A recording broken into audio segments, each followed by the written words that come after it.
Sir ఆరోపణలు చేయాలనుకుంటే ఆధారాలతో రావాలి అధ్యక్ష.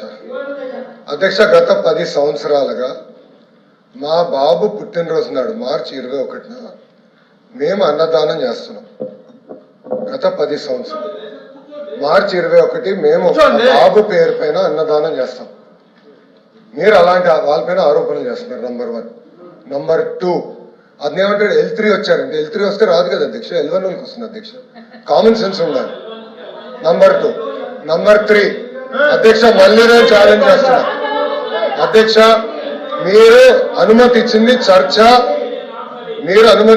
చర్చ పైన లడ్డూలో కల్తీ జరిగిందా లేదా అది తప్ప అన్ని మాట్లాడతారు అధ్యక్ష. సిబిఐ ఛార్జ్ షీట్ లో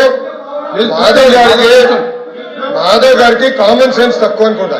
సిబిఐ రిపోర్ట్ లో చాలా స్పష్టంగా కల్తీ జరిగింది అని వచ్చింది. వైవి సుబ్బారెడ్డి గారు కల్తీ జరిగిందని వచ్చింది చెప్పమనండి.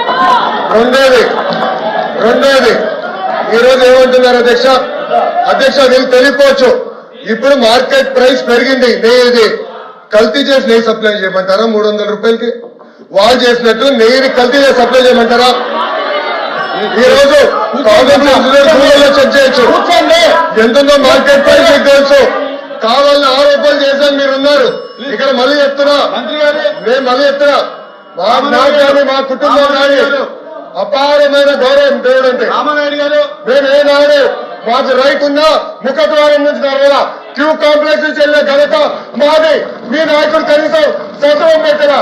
మీరే మాడతారు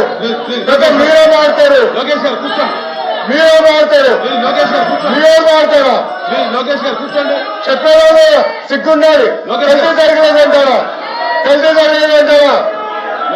దేవుడు వదిలిపెట్టాడు. మాధవ్ మీకు చెప్తున్నా, దేవుడు మిమ్మల్ని వదిలిపెట్టాడు. టైం అంటే వేసుకో బ్రదర్.